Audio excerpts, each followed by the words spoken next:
that my religion, how I was brought up, raised, my community has a lot to do with my worldview. Um, it kind of forms how I see things, what I see, how I see other people, what I believe to be true, false, um, what I see or deem as a good person. Those are things I would say considered to be my worldviews.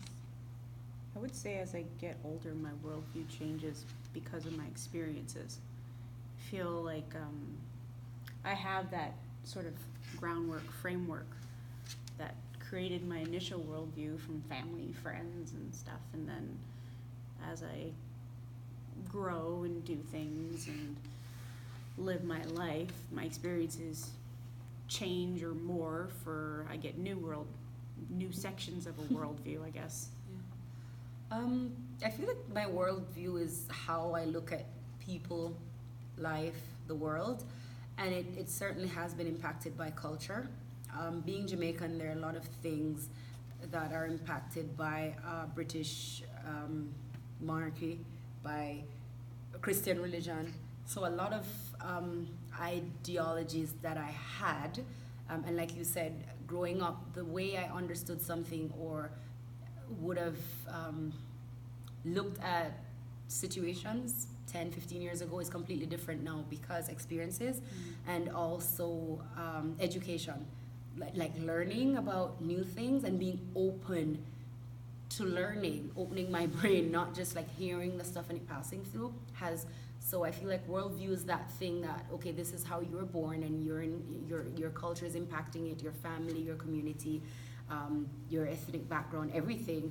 But then as you transition through the world, you get older or you experience different things, the way you see the world continues to change. It can evolve if you're open to it. I mean, sometimes I feel like some people might be closed off, but I feel like the possibility of evolution exists in what a person's worldview is. Can you give me an example of when your worldview maybe clashed with someone else's? What does that look like when people's worldviews clash? Like when you hear that, what do you think of? So, in Jamaica, you grow up as a person. Typically, you wake up, you learn Saturdays for this, Sundays for this. Sunday is for church. Mm-hmm. So you grew up going to Sunday school, going to church after you just sit there all day. There is nothing negative about it. That's not how we were taught. So as I grew up, and let's say I moved to Canada and I realized that on a Sunday you do anything, you go to work, you do all sorts of things. Having to have conversations with other people who grew up in a different space and time and cultural, they don't have the same view. And that I've never necessarily, because I'm older and I grew, I matured into this being. It was challenging mentally. I just didn't verbally express it because I wanted to say, no, Sunday's for church. So moving here and realizing that I had to work on Sundays sometimes, that was a clash. It just was not verbalized, but it was a challenge for me to having to come to terms with. And then as I understood the culture of the country I now live in, I understood it didn't, I don't respect the church any less. I just understand things differently and can function in a different space. So that in itself for me was a clash. Can I share a story that I had with you guys? Sure. When I went to one of your parties, the very first party that they ever invited me to, she told me to be there for 6. So I was 5 minutes late, and I was stressing about it because I was brought up, you're always early, always early. And when I got there, she wasn't even home. And I am also someone who has expendable, or I guess, no, sorry, not expendable, but like I have a limit of energy. So by the time the place was like hopping and popping, I was so tired. I just had to go. And I was like, I've been here for hours. Where were you guys? So that was just that, and it wasn't even just a clash of culture. It was also just a clash of understanding of understanding communication, but also even just like what each person needs. I come to anything with the expectation that I'm going to give you my full energy, and that by the end there's nothing left, and you have to deal with it because we're done now and I can leave. But that wasn't the case And for we this. operate, and we operate a little differently. Yeah. And there again, that's how you were brought up and how we were brought up. Like, we just flow, man. You just come and it lasts as long as it lasts. So we just stay, we keep going, and Starts at 6, ends at 10. So you're gonna in this profession, you're gonna meet a lot of people who've done some questionable things, right? Who've engaged in, let's say, bad behavior. Now, when you're working with these folks, how are you going to is your worldview at all going to guide A, how you work with them, or B, how you see their quote unquote bad behavior? so Yes. funny, such a funny question. It's to say there's a right and wrong answer would be kind of lying, because in the field you want to do your best to make sure you're not passing judgment. It is not your place. It is not your responsibility to pass judgment on someone or hold them. Okay, so but in general, in your everyday life, is that part of who you are, that you don't pass judgment? I try to practice not to. Okay. To be honest. So you already have that lens. Yeah, that is something that I practice not to. As much as situations get difficult, I try to practice not to do that, based off of the fact that I know within myself I would not like someone to judge me based on behaviors that I may do or something that I may say based off of being angry or being not of my right self.